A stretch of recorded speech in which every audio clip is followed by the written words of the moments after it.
मासिक शिवरात्रि और प्रदोष व्रत की आप सभी को शुभकामनाएं। 7 फरवरी को बुधवार है और उसी दिन व्रत किया जाएगा।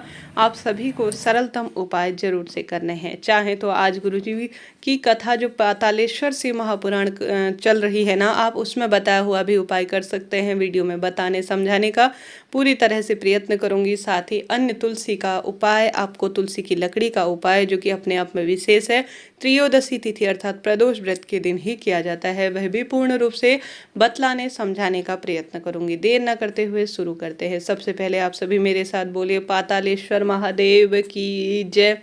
कमेंट्स के द्वारा जरूर से जयकारे लगाइएगा। बढ़ते हैं उपाय की तरफ। गुरुजी ने आज की कथा में पारिजात के पुष्प का एक विशेष उपाय बताया। गुरुजी कहते हैं माता पार्वती जब वन में थी तब वह महादेव की पूजा अर्चना पारिजात के पुष्प से ही करती थी।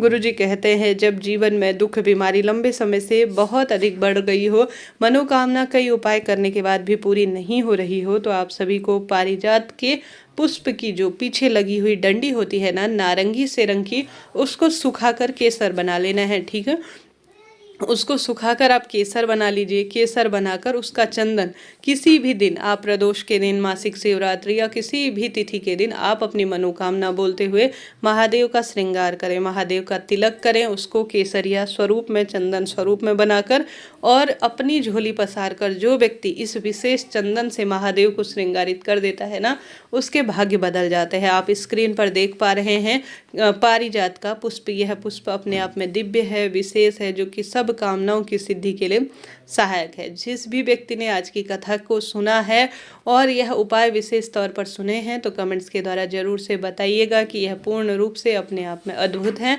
और प्रभु स्मरण करते हुए लिखिएगा। बढ़ते हैं दूसरे उपाय की तरफ। यह उपाय भी बिल्कुल नया है, जो कि गुरुजी ने आज की कथा में ही बता रखा है। गुरुजी कहते हैं पारिजात का पुष्प आप सभी को मात्र एक लेना है, चाहे तो पारिजात की पंखुड़ी भी ले सकते हैं।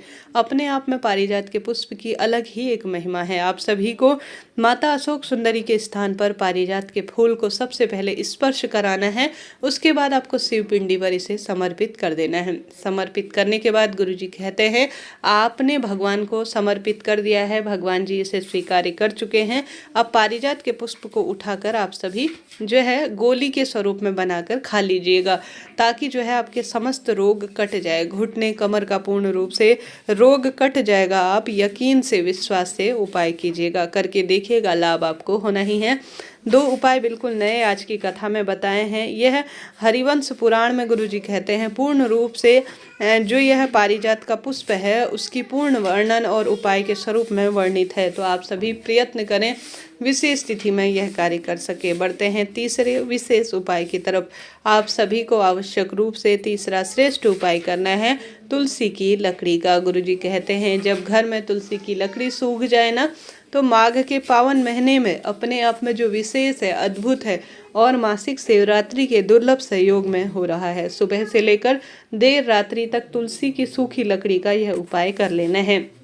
आप सभी को 7 की संख्या में अर्थात 7 की संख्या में तुलसी की सूखी लकड़ी पतले पतले स्वरूप में जो है तुलसी की सूखी लकड़ी आप ले लीजिए।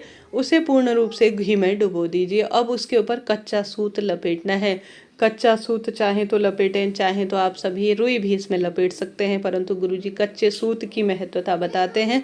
तो आपको कच्चा सूत या तो लाल रंग का या सफ़ेद रंग का, जिस भी अवस्था में प्राप्त हो जाए, आपको तुलसी की 7 लकड़ियों में लपेट लेना है। घी में ही इसे डुबोना है, कोई तेल का प्रयोग नहीं करना है। इस बात का ध्यान रखते हुए कार्य करें। परंतु यह कार्य त्रयोदशी तिथि अर्थात प्रदोष व्रत के दिन ही किया जाता है। भले ही आप व्रत नहीं भी कर सकते हैं, तो माघ के पावन पवित्र महीने में, जो कि श्रीहरि विष्णु को समर्पित महीना है, अगर आप श्रीहरि विष्णु के किसी भी सुंदर स्वरूप के मंदिर में, चाहे तो नारायण स्वरूप हो, रामचंद्र जी का स्वरूप हो, श्री कृष्ण स्वरूप हो, किसी भी स्वरूप के मंदिर में, घर पर तो यह उपाय नहीं करना है, अन्य उपाय घर पर करने के हैं तुलसी के, परंतु 7 तुलसी की लकड़ी वाला उपाय किसी भी श्रीहरि विष्णु के मंदिर में ही आपको अपनी मनोकामना कहते हुए आटे का दीपक या माटी का जैसा भी बनाए, उसमें रखकर श्रीहरि विष्णु की आरती कर कर आप सभी प्रज्वलित कर कर आ जाए। भाग्य में बदलाव होना ही है। रोग दोष संकट पीड़ा का समाधान होगा। करके देखिएगा। सच्चे भाव सच्चे मन से की गई पूजा कभी निष्फल नहीं होती, किसी न किसी स्वरूप में इसका प्रतिफल आपको मिलना ही है। ग्रहों की दशा मजबूत होगी, रोग दोष संकट का नाश होगा। देखिए, कोई भी उपाय हो, कोई भी पूजा पाठ हो, किसी न किसी स्वरूप में भगवान के लिए समर्पण भाव कभी खाली नहीं जाता, किसी न किसी स्वरूप में इसका फल मिलता ही है।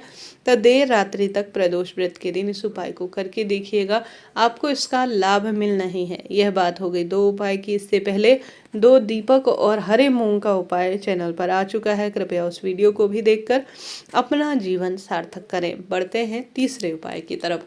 गुरुजी कहते हैं, जब त्रयोदशी तिथि पड़े तो प्रदोष काल में आप सभी को 5 बेलपत्र लेनी है। 5 बेलपत्र और कच्चा सूत लेना है, ठीक है। कच्चा सूत लाल रंग का, सफ़ेद रंग का, कैसा भी हो, लेकर चले जाए। नंदी जी का जो उठा हुआ पैर है उस स्थान पर आपको बैठना है, ठीक है। 5 बेलपत्र लेके जाए, नंदी जी महाराज के उठे हुए पैर के स्थान पर आपको बैठना है। अब कच्चे सूत से जो डंडी है ना, बेलपत्र की डंडी है, उस डंडी को पूर्ण रूप से एक के ऊपर एक, एक के ऊपर एक, इस तरह से 5 बेलपत्र रखनी है। और डंडी के जो डंडी वाला हिस्सा है उसमें आप सभी को पूर्ण समर्पण की भावना, श्री श्री शिवाय नमस्तुभ्यम मंत्र का जाप करते हुए कच्चा सूत लपेट लेना है। कच्चा सूत लपेट कर बेलपत्र की डंडी में आपको जो है पूर्ण रूप से एक सुंदर स्वरूप बना लेना है। फिर जो बेलपत्र है उसके आगे वाले हिस्से में आप सभी को लाल चंदन का या पीले चंदन का प्रयोग करना है, ठीक है। आगे के हिस्से में लाल या पीले चंदन का प्रयोग करें जो बेलपत्र है, और पीछे के हिस्से में एक के ऊपर एक बेलपत्र रखकर आप सभी को डंडी से उसे बांध लेना है। अब आप सभी यह कार्य जानते होंगे, नंदी जी के उठे हुए पैर की तरफ ही कीजिएगा।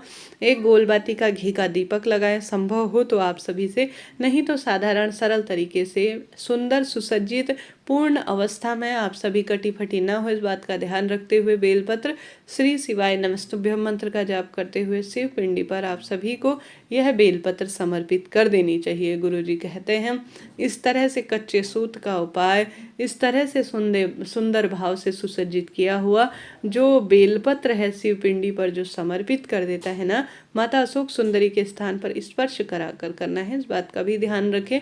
आप करें, उसके बाद अपनी झोली पसारें, रोग दोष संकट पीड़ा का नाश हो जाए, यह प्रार्थना करते हुए आप पूर्ण रूप से यह कार्य कीजिएगा। लाभ आपको होना ही है।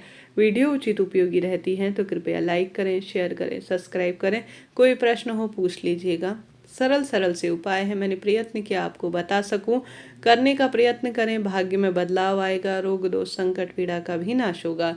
आप सभी प्रदोष की तिथि बुधवार के दिन पड़ रही है तो हरे मूंग का कोई ना कोई सुंदर उपाय करें।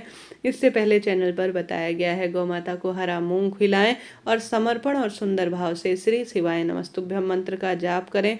महादेव की पूजा करें, पंचामृत से महादेव का अभिषेक कराएं, बेलपत्र वृक्ष का पूजन करें, खूब सुंदर भाव से दीपदान करें। निश्चित ही भाग्योदय होगा, रोग दोष संकट पीड़ा का समाधान होगा। श्री शिवाय नमस्तुभ्यम।